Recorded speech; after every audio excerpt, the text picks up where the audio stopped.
Hi friends, ಇದು ನಿಮ್ಮ Kannada tips ಲೋಕ. ನಾವು ಪ್ರತಿದಿನ ಮನೆಯಲ್ಲಿ ಎಷ್ಟೊಂದು ಸೇವಿಂಗ್ಸ್ ಮಾಡ್ಬೋದಲ್ವ. ಕೆಲವೊಂದು ಸರಿ ಕೆಲವೊಂದು ಕಡೆ ಅನಾವಶ್ಯಕ ನಾವು ವೇಸ್ಟ್ ಮಾಡ್ತಾ ಇರ್ತೀವಿ, ಅಂಥದ್ದನ್ನು ನಾವು ಸೇವ್ ಮಾಡ್ಬೋದು ಆ್ಯಕ್ಚುಲಿ.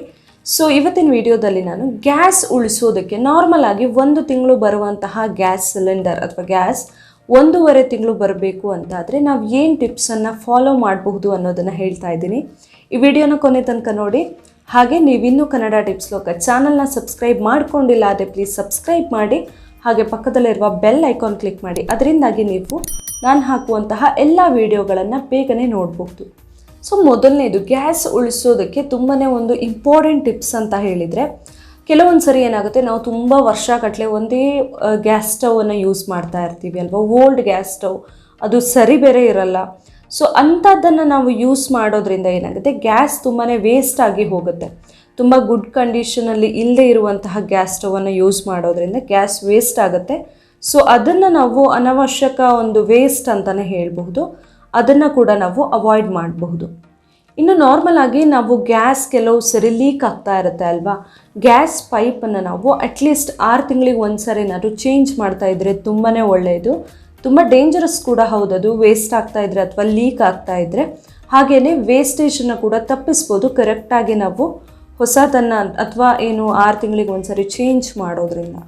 ಇನ್ನೊಂದು ವೆರಿ ಇಂಪಾರ್ಟೆಂಟ್ ಅಂತ ಹೇಳಿದರೆ, ತುಂಬ ಗಾಳಿ ಬರ್ತಾ ಇರುವಂತಹ ಪ್ಲೇಸಲ್ಲಿ ಅಥವಾ ವಿಂಡೋ ಹತ್ತಿರ ಆದರೂ ಓಕೆ, ಬಟ್ ವಿಂಡೋ ಓಪನ್ ಮಾಡಿ ಇಟ್ಕೊಂಡು ತುಂಬ ಗಾಳಿ ಬರುವಂತಹ ಸಮಯದಲ್ಲಿ ಅಡುಗೆ ಮಾಡೋದ್ರಿಂದ ಕೂಡ ಗ್ಯಾಸ್ ಕೆಲವು ಸರಿ ವೇಸ್ಟ್ ಆಗುತ್ತೆ. ಹೇಗಂದರೆ, ತುಂಬ ಗಾಳಿ ಬಂದಾಗ ನಾವು ಗ್ಯಾಸ್ ಉರಿ ಏನಿರುತ್ತೆ ಅದು ಕರೆಕ್ಟಾಗಿ ನಾವು ಇಟ್ಟಿರೋ ಪಾತ್ರೆಗೆ ತಾಗೋದಿಲ್ಲ, ಗಾಳಿ ಬಂದ ಕಡೆ ಹೋಗಿಬಿಡುತ್ತೆ.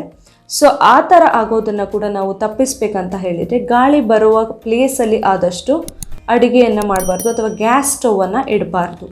ಇನ್ನು ನಾವು ಗ್ಯಾಸ್ ಸ್ಟವ್ ಯೂಸ್ ಮಾಡುವಾಗ ಕೆಲವು ಸರಿ ಪ್ರಾಬ್ಲಮ್ ಆಗೋದು ಗ್ಯಾಸ್ ಸ್ಟವ್ ಬರ್ನರಿಂದ.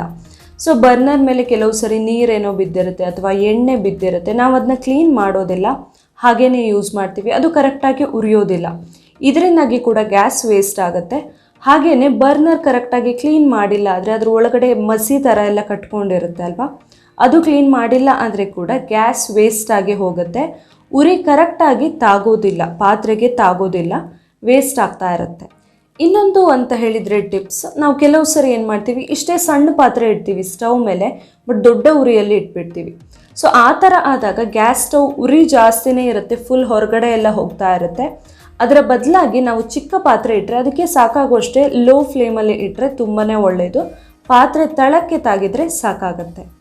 ಇನ್ನು ಕೆಲವೊಂದು ಸರಿ ಏನಾಗುತ್ತೆ ಅಂತ ಹೇಳಿದರೆ, ನಾವು ಅಡುಗೆ ಮಾಡುವ ಗಡಿಬಿಡಿಯಲ್ಲಿ ಪಾತ್ರೆನ ಒಲೆ ಮೇಲೆ ಇಡ್ತೀವಿ, ಆಮೇಲೆ ಅದಕ್ಕೆ ಬೇಕಾಗಿರುವಂತಹ ಸಾಮಗ್ರಿಗಳು ಅಥವಾ ಇಂಗ್ರೀಡಿಯೆಂಟ್ಸ್ನ ಹುಡುಕ್ತೀವಿ ಅಥವಾ ಒಂದೊಂದಾಗಿ ನಿಧಾನಕ್ಕೆ ತೆಗೆದು ಹಾಕ್ತೀವಿ.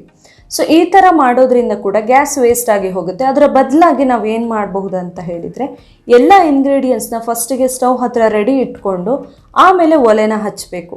ಇದರಿಂದಾಗಿ ಸ್ವಲ್ಪ ಪ್ರಮಾಣದಲ್ಲಿ ಗ್ಯಾಸ್ ವೇಸ್ಟ್ ಆಗೋದು ತಪ್ಪುತ್ತೆ. ಬಟ್ ಏನಂದರೆ, ಒಂದು ಸಾರಿಗೆ ಸ್ವಲ್ಪ ಅನ್ನಿಸ್ಬಹುದು, ಬಟ್ 1 ತಿಂಗಳಿದು ಅಥವಾ 1-2 ತಿಂಗಳಿದು ಲೆಕ್ಕ ಹಾಕಿದಾಗ ನಮಗೆ ಅದು ತುಂಬಾ ದೊಡ್ಡದಾಗಿರುತ್ತೆ. ಇನ್ನು ಕೆಲವೊಂದು ಸರಿ ಏನಾಗುತ್ತೆ, ಕೆಲವೊಂದು ಗಟ್ಟಿ ಬೇಳೆ ಅಥವಾ ಅಕ್ಕಿ ಎಲ್ಲ ಬೇಯೋದಕ್ಕೆ ತುಂಬ ಟೈಮ್ ಬೇಕಾಗುತ್ತೆ ಅಲ್ವಾ. ಫಾರ್ ಎಕ್ಸಾಂಪಲ್, ಯಾವುದಾದ್ರೂ ಕಾಳುಗಳು ತೊಗೊಂಡ್ರೆ ಅಥವಾ ಕುಚ್ಚಲಕ್ಕಿ, ಇದಕ್ಕೆಲ್ಲ ಬೇಯೋದಕ್ಕೆ ತುಂಬ ಟೈಮ್ ಬೇಕಾಗುತ್ತೆ. ಸೊ ಅದಕ್ಕಾಗಿ ನಾವು ಏನು ಮಾಡ್ಬೋದು ಅಂತ ಹೇಳಿದರೆ, ಫಸ್ಟಿಗೆ ನೀರಲ್ಲಿ ನೆನೆಸಿ ಇಟ್ಕೊಳ್ಳೋದು. ಸ್ವಲ್ಪ ಹೊತ್ತು ನೀರಲ್ಲಿ ನೆನೆಸಿ ಇಡೋದ್ರಿಂದ ತುಂಬ ಬೇಗನೆ ಬೇಯುತ್ತೆ, ಹಾಗೆ ಗ್ಯಾಸ್ ಕೂಡ ಕಡಿಮೆ ಖರ್ಚಾಗುತ್ತೆ. ಇನ್ನು ಕೆಲವೊಬ್ಬರು ಏನಾದರೂ ಫ್ರಿಜ್ಜಲ್ಲಿ ಇಟ್ಟಿದ್ರೆ ಅದನ್ನ ವಾಪಸ್ ತಿನ್ನುವಾಗ ಬಿಸಿ ಮಾಡೋದಾದರೆ ಇಮ್ಮಿಡಿಯೇಟ್ಲಿ ಫ್ರಿಜ್ಜಿಂದ ತಂದು ಹಾಗೇ ಬಿಸಿ ಮಾಡೋಕ್ಕೆ ಇಡ್ತಾರೆ. ಆ ಥರ ಮಾಡೋದ್ರಿಂದ ಕೂಡ ಗ್ಯಾಸ್ ಖರ್ಚು ಜಾಸ್ತಿನೇ ಆಗುತ್ತೆ. ತುಂಬ ತಣ್ಣಗಿರೋದು ಅದು ಬಿಸಿ ಆಗಬೇಕಂತ ಹೇಳಿದರೆ ತುಂಬಾ ಟೈಮ್ ತೊಗೊಳುತ್ತೆ. ಸೊ ನಾವು ಬಿಸಿ ಮಾಡೋದಕ್ಕಿಂತ ಸ್ವಲ್ಪ ಮುಂಚೆನೇ ಹೊರಗೆ ತಂದು ಇಟ್ಕೊಂಡು ಅದು ನಾರ್ಮಲ್ ಟೆಂಪ್ರೇಚರ್ಗೆ ಬಂದ ಮೇಲೆ ಬಿಸಿ ಮಾಡೋದ್ರಿಂದ ಗ್ಯಾಸ್ ಕಡಿಮೆ ಸಾಕಾಗುತ್ತೆ ನಮಗೆ.